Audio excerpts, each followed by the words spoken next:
बिस्मिल्लाहिर्रहमानिर्रहीम। ख़वातीन व हज़रात, पैरासाइकोलॉजी सिक्स सेंस छठी हेस पार्ट 7 लेकर मैं और डॉक्टर अब्दुल करीम शकूर साहब हाजिर हैं। सुना है और पढ़ा है किताबों में कि जब इंसान मरने के करीब होता है तो वो कुछ देखता है, उसको कुछ आवाजें आती हैं, या उसके जिस्म में कोई ऐसी अलामात होती हैं जिसको शायद जाने वाला जो है वो महसूस कर सकता है। जो उसके नजदीक होते हैं, बहुत ज्यादा प्यार करने वाले, जो साइकोलॉजिकली उसके नजदीक होते हैं, बाज़ औक़ात ऐसे भी हमें पढ़ने को मिला है कि वो भी महसूस करते हैं। तो इस हवाले से, क्योंकि एक पैरासाइकोलॉजी का इशू है और एक सब्जेक्ट है, तो इस हवाले से हम डॉक्टर अब्दुल करीम शकूर साहब से जानना चाहेंगे कि डॉक्टर साहब, अस्सलाम वालेकुम। वालेकुम अस्सलाम वरहमतुल्लाहि वबरकातुहू। कैसे हैं आप साबिर रजा? अल्हम्दुलिल्लाह, आपकी दुआ चाहिए भाई। भाई असल में बड़ा ही कंट्रोवर्शियल ये मौजू है। जी जी और नफ्सियात की और माबादुन नफ्सियात या मेडिकल की दुनिया में इस पर बड़ा काम हुआ है। जी। और इसको उन्होंने एक नाम दिया है, उसको ये कहते हैं अमूमन NDE, यानी नियर डेथ एक्सपीरियंस। जब आदमी बिल्कुल करीबुल मर्ग होता है तो उसके क्या तजुर्बात हैं, उस हवाले से उन्होंने बड़ा काम किया है। एक बहुत बड़ी कॉन्फ्रेंस हो रही थी इस हवाले से, जिसमें एक इस्लामिक स्कॉलर को भी मदऊ किया गया था। जी। उससे जब ये सवाल पूछा किसी ने ऑडियंस में से कि आपकी क्या राय है इस बारे में, मामला कुछ यूं है उनका कि आदमी मर गया लेकिन फिर दोबारा 1 मिनट के बाद या 30 सेकंड के बाद जिंदा हो गया। अच्छा। तो उस 1 मिनट या 30 सेकंड के दौरान उसका क्या तजुर्बा था, उसने क्या महसूस किया, देखा, उस हवाले से रिसर्च भी होती है, कई काम भी हो रहे हैं। तो उस मुस्लिम स्कॉलर से जब ये सवाल किया गया तो उसने इस्लामिक पॉइंट ऑफ व्यू को रखते हुए बताया कि जब रूह एक बार अगर हमेशा के लिए जिस्म से निकल जाती है, जिसे हम क्लिनिकल डेथ कहते हैं, जी जी तो दोबारा वो जिस्म में दाखिल नहीं हो सकती। जी जी जी। अब अगर कुछ लोग ये कहते हैं कि वो मर गया और फिर वापस आ गया और उसने कुछ महसूस किया, तो इसको उसने इस तरह से बयान किया कि वो फिर मरा नहीं था, बल्कि करीबुल मर्ग हो रहा था एकदम, लेकिन मरा नहीं। और उस दौरान जो उसको हुआ उसको हेलुसिनेशन कहा उसने, यानी कि इंसान को जो है आवाजें सुनाई देना, कुछ चीजें दिखाई देना, ये एक शदीद जहनी कैफियत हो जाती है, जिसे मेंटल हेल्थ की दुनिया में भी माना जाता है। हेलुसिनेशन कहते हैं इसे, डिल्यूजन, हेलुसिनेशन वगैरह। तो उसने ये कहा। अब हमारा भी जो अकीदा है मजहबी एतबार से, उस पर हम बिल्कुल यही बात पर मुत्तफिक हैं कि एक बार इंसान मर गया तो फिर बात खत्म हो गई। अब दोबारा रूह जिस्म में इस दुनिया में नहीं आ सकती। ठीक हो गया। ये हो सकता है कि वो मरा नहीं था, लेकिन इतना करीब चला गया था कि वो मर जाता और उसकी जिंदगी थी, वो बच गया। तो उसको कुछ तजर्बात हुए, हम उसको इस तरह से तो कह सकते हैं हमारे मजहब के हवाले से। डॉक्टर साहब, इसमें ऐसे भी हो सकता है कि वो कौमा में चला गया हो, और कोमा की हालत भी मौत की नहीं है ना, जब तक कि उसकी वो जिंदा ही गिना जाता है। हाँ बिल्कुल। तो असल में दरअसल बात यह है कि हम उस तलातुम पिन्हा में गर्क रहते हैं जहां जमानो मका साथ साथ बहते हैं। ठीक। तो कुछ ऐसी है, एक अमेरिका में क्लिनिकल डेथ उसको मान लिया गया था एक औरत को, लेकिन बाद में कुछ देर के बाद वो दोबारा उसका दिल धड़कना शुरू हो गया और वो जिंदा हुई और उसने अपने तजर्बात बताए। ये एक वाकया भी रिकॉर्ड में है। इसके बाद 1975 में एक राइटर साइकाट्रिस्ट है रेमंड ने एक किताब लिखी थी, लाइफ आफ्टर लाइफ। तकरीबन 13 मिलियन कॉपीज ये बिकी हैं दुनिया में। अच्छा। और दुनिया की कई जबानों में उसका तर्जुमा हुआ। उसमें उसने तकरीबन 150 लोगों के तजुर्बात जो है वो रिकॉर्ड किए थे। अच्छा। जो बिल्कुल मर गए और फिर वापस आ गए। अच्छा। अब उनमें जो कॉमन चीजें निकली, मेजॉरिटी जो ज्यादातर लोगों ने अपने तासुरात बताए, वो ये थे कि भाई उन्हें बहुत ही पीसफुल महसूस हुआ, अच्छा। उन्हें रोशनी नजर आई, उन्हें जिस्म से बाहर निकलने का एक तजर्बा महसूस हुआ, हवा में उनको लगा कि वो फ्लोट कर रहे हैं, उनको ये लगा कि एक टनल है। यानी ये वो जवाब थे जो सबसे ज्यादा कॉमन थे, यानी 150 में से 125 के जवाब ये थे। जी जी जी। अच्छा, कुछ लोगों को माजी के मनाजिर नजर आए, पूरी फिल्म उनकी आंखों के सामने फिर गई। तो ये तमाम चीजें, उसने वो किताब बहुत बिकी, उस किताब पर बहुत तनकीद भी हुई। कई लोगों ने उस पर तनकीद भी की कि भाई इसमें कोई एविडेंस नहीं है, साइंसी सबूत नहीं, साइंस तो सबूत मांगती है, जी हाँ। उसमें कोई सबूत नहीं है। लेकिन इस हवाले से एक बहुत बड़ी वेबसाइट बनाई गई उस जमाने में, जो अब भी है, NDERF। ये थी near death experience research foundation. अच्छा। उस पे हजारों लोग अपने अपने तजुर्बात लिखते हैं, कोई गलत भी लिखता होगा, कोई सही, ये तो अल्लाह जानता है। लेकिन ये काफी मशहूर हुई वेबसाइट NDERF। जी जी। के बाद मुख्तलिफ मजाहिब में क्रिश्चियनिटी के जो बड़े स्कॉलर थे ईसाइयों के, उनसे जब पूछा गया तो उन्होंने कहा कि नहीं, ये हमारी बाइबल के तालीमात के खिलाफ है कि आदमी मर जाए और फिर दोबारा वापिस आ जाए। ठीक। बुद्धिस्ट जो थे, बुद्धिस्ट, बुद्ध के मानने वाले, उन्होंने इसको एक्सेप्ट किया कि नहीं, ऐसा हो सकता है। ईरान के अंदर, ईरान के अंदर कुछ सालों पहले एक तजर्बा किया गया जिसको CPR कहते हैं। CPR जो होता है ये इमरजेंसी में होता है, इसको कहते हैं कार्डियो पल्मोनरी रिससिएशन। यानी आपने देखा जब अक्सर आदमी कोई बिल्कुल नीम मुर्दा हो गया, एक्सीडेंट या कुछ हो गया, तो उसको मुंह के जरिए सांस देते हैं, या उसको CPR कहते हैं, यानी इमरजेंसी ऐसे, ताकि उसकी सांस बहाल हो जाए। जी जी जी। 8 लोग मुंतखब किए गए CPR के लिए जी। कि उनको CPR दिया जाएगा, और उससे पहले कि वो, यानी लगे कि वो मुर्दा है, लेकिन CPR के बाद वो वापस आए दुनिया में। ऐसा सारा प्रैक्टिकल किया, प्रैक्टिकल किया गया 8 लोगों का, और उसमें 18 साल की उम्र से ज्यादा के लोग थे, 5 मर्द थे और 3 औरतें थी। और उन 8 लोगों ने जो अपने तजर्बात बताए कि उन्हें बहुत ही पुरसुकून सा महसूस हुआ, हवा में उनका जिस्म उड़ रहा था, उन्हें रोशनी नजर आई, उन्हें अपना जिस्म ऐसा लगा जैसे बेजान है, उसमें वजन नहीं है। और उनमें से तकरीबन तमाम लोगों ने, में से 4 ऐसे थे जिनको ये था कि उन्हें मौत से बहुत डर लगता था, मगर वो अब कहते हैं कि हमें मौत से इस तजर्बे के बाद अब डर नहीं लगता। जी जी। अब ये भी एक तजर्बा हुआ ईरान के अंदर, और ये बाकायदा ईरान में उसकी यानी परमिशन लेके साइंटिफिक रिसर्च की गई थी।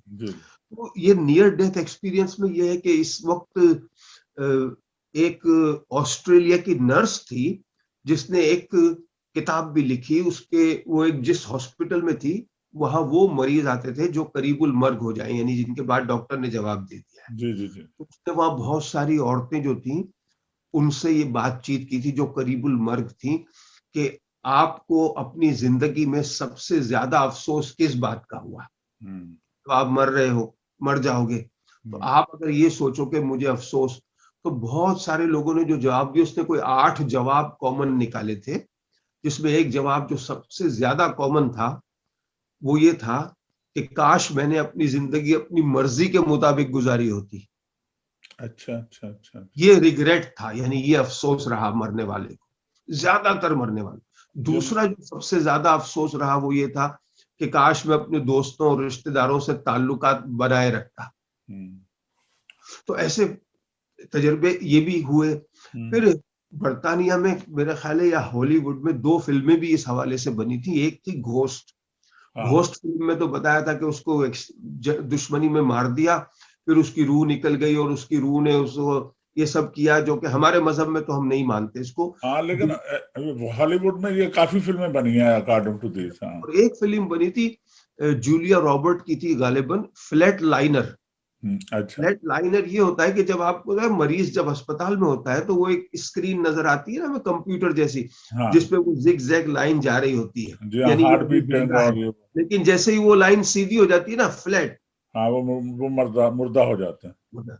तो उन्होंने ये तजुर्बे किए थे। उस फिल्म में दिखाया था कि उन्होंने लोगों को इस तरह का इंजेक्शन दिया कि वो बिल्कुल उस फ्लैट लाइन पे आ जाएं, अच्छा और फिर बाद में उनको दोबारा वापस ले आओ। अच्छा अच्छा अच्छा।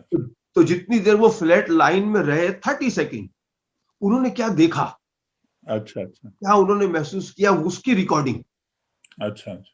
तो ये भी की थी। उसमें भी यही आया कि टनल है, एक रोशनी नजर आती है, पुराने रिश्तेदार नजर आते हैं, पीसफुल मामला है, हवा में फ्लोटिंग हो रही है। तो अच्छा ये एनडीई यानी नियर डेथ एक्सपीरियंस जो है वो, अब ये क्या है, ये तो हमें वही बता सके जो वाकई मर के वापस आए, और हमारे मजहब में ये मुमकिन नहीं है नहीं। कि वो आए और हमें बताए। लेकिन सवाल ये है कि जब ये कहा जाता है कि रूह जो है वो निकली और फिर 30 सेकंड में या 1 मिनट में वापस आ गई, जैसे तो हम सोते हैं तो जैसे हम सोते हैं, जब हाँ, सो जाते वो हैं एक तो अलग रूह निकल चीज है, वो जाती है। कुरान शरीफ में है कि हाँ वो सोते हुए निकलती है और फिर जब बेदार होते तो आ जाती है। हाँ लेकिन जो परमानेंट निकलती है वो मौत कहलाती है। जी हाँ, बिल्कुल सही। अब वो रूह जो निकली और वापस आई, तो निकल के कहीं तो गई थी। जी अब कहाँ गई थी? जहां गई थी वहां कुछ देखा होगा।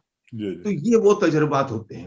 अब अच्छा। मैं अपनी जिंदगी को अगर देखूं, जी जी। अब हो सकता है कई इंसानों के साथ ये तजर्बात हुए हों कि एक्सीडेंट हो गया, बेहोशी की हालत हो गई, कुछ ना कुछ महसूस हुआ होगा और बाद में अस्पताल में गए और फिर होश में आए 3 दिन बाद, 4 दिन बाद, तो उनके भी अपने तजर्बात होते होंगे। मुझे याद है कि जब मैं पाकिस्तान में था, तो पाकिस्तान में ये था कि उस वक्त इतने अच्छे हालात नहीं थे, कुछ हालात अच्छे थे, अल्लाह का करम था, लेकिन ऐसे भी नहीं थे कि हॉलीडे पे चले जाओ जी घूमने। जी तो उसका एक तरीका, हम 3-4 दोस्त थे बचपन के, जो अब भी हम दोस्त हैं, उनमें से कुछ में से ये तय हुआ कि यार तबलीगी जमात के साथ चिल्ले पे चले जाओ, अच्छा। हॉलीडे भी हो जाएगी और खर्चा भी। ये उस जमाने की सोच थी, नौजवानी की। जी जी। तो वही 16, 17, 18 साल की उम्र होगी।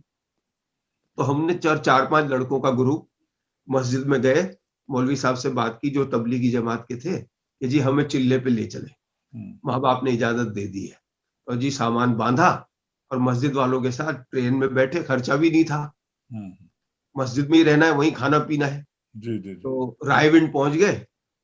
फिर रायविंड से वहां जमातें तश्कील होती थी। जी तो जी। हमारा जो ग्रुप था उसको मिला मीरान शाह, मीरा शाह, जो हाँ। कबायली कबायली इलाका, बन्नू से भी कहीं आगे। हाँ। पता नहीं पहले हम बन्नू गए थे, मियाँ वाली कहाँ कहाँ गए वो फिर उसके बाद 40 मियाँ वाली से बन्नू और फिर आगे जाएंगे फिर। आगे। तो वो 40 किलोमीटर का कबायली इलाका था जहां उनका अपना कानून था उस जमाने में। अब तो वो सब वजीरिस्तान के हिस्से में आ गया, जी जी। जहां धमाके और तबाहियां हो गई हैं। लेकिन उस जमाने में तो ये बड़ा पुरसुकून था। ये नहीं, मैं बात कर रहा अब हूँ। अल्हम्दुलिल्लाह अब अमन है वहाँ। हाँ, केपीके में वो शामिल हो चुकी है ना इलाका। अच्छा। हाँ। अब मैं ये बात कर रहा हूँ, मैं तकरीबन 1970 की, अच्छा। 69-70 की।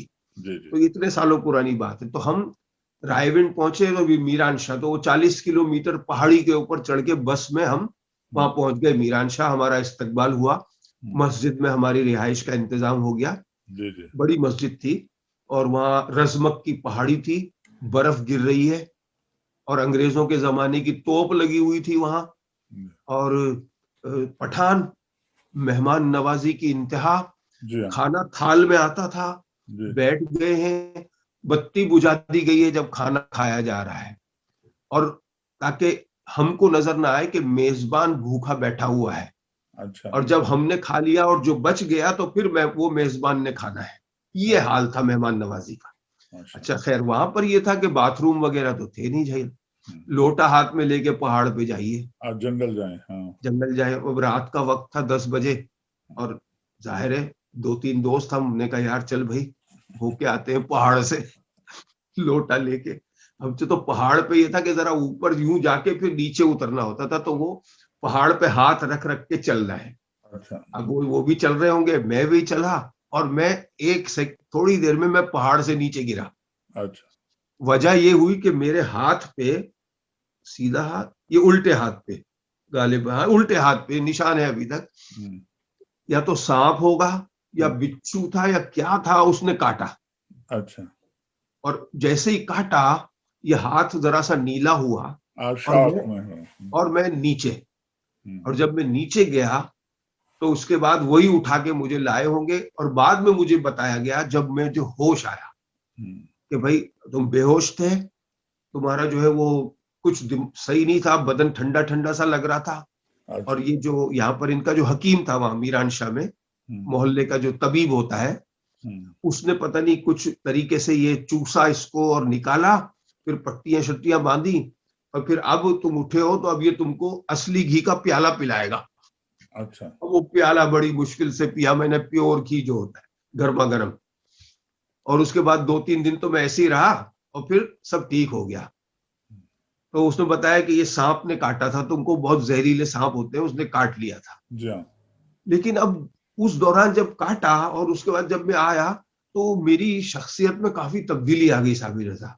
अच्छा। और मुझे याद नहीं आ रहा, लेकिन मुझे रोशनी का एक झमाका भी नजर आया था, अच्छा, जब झटका लगा आपको। झटका लगा था। मुझे ऐसा भी लगा था कि मैं हवा में उड़ रहा हूं। मुझे गिरने का एहसास नहीं हुआ जितना उड़ने का हो रहा था। हम्म। अब ये सारा हो सकता है मेरे दिमाग की वो होती है हेलुसिनेशन जिसे कहते हैं, हम्म। रूह मेरी अंदर ही रही होगी। लेकिन मेरे हवास जो थे वो सारे एक लम्हे के लिए बिल्कुल खत्म हो चुके थे। हम्म। एनडीई जो एक्सपीरियंस है, इसके बाद ये भी हुआ कि जब मैं वहां से वापस आया ना, तो लाइफ स्टाइल मेरा काफी चेंज हो गया था। यानी मुझे न जाने क्यों रूहानियत में दिलचस्पी होने लग गई थी। डॉक्टर अब्दुल करीम शकूर साहब, जैसे आपने कहा कि उस हादसे के बाद आप मीरा शाह बोलते हैं, तो मीरा शाह से जब आप, तो आपकी शख्सियत में एकदम तब्दीली आ गई है। तो आप, आपका रहना भी वहां मुख्तलिफ होगा उस वक्त। और आप, क्योंकि जब एकदम एक शौक के बाद आप एक, जिस कैफियत से आप गुजरे हैं, आपके जिस्म के अंदर भी एक, जिन्होंने उन्होंने कहा कि वो सांप है। तो अगर सांप ने काटा है तो उसके असरात जो होते हैं, उसकी जो हीट होती है, उसकी जो जहर का असर होता है, उसके अंदर आकर आपके अंदर क्या तब्दीलियां आई? असल में हुआ ये कि मीरान शाह से फिर हम वापस कराची आ गए। जी जी। अच्छा, लेकिन जो मैं गया था मीरान शाह, जब मैं आया मैं वो नहीं था। बहुत चीजें बदल गई थी। जी जी। मेरी सोच बदल गई, मेरी फिक्र बदल गई। जब मैं गया था तब मैं यूं गया था कि भाई मेरे माँ बाप जो है, मेरे वालिद साहब की फैक्ट्री थी, गैस के स्टोव्स वगैरह, मिट्टी के तेल के चूल्हे, पेट्रोमैक्स वगैरह की, और दूसरे 2-4 काम थे। गोडाउन में था, मैं उसमें चला जाता ये वगैरह। मैं अपनी प्रैक्टिस खोल लूंगा मेडिकल की, दाखिला भी हो गया है मेरा चांद का मेडिकल में वगैरह।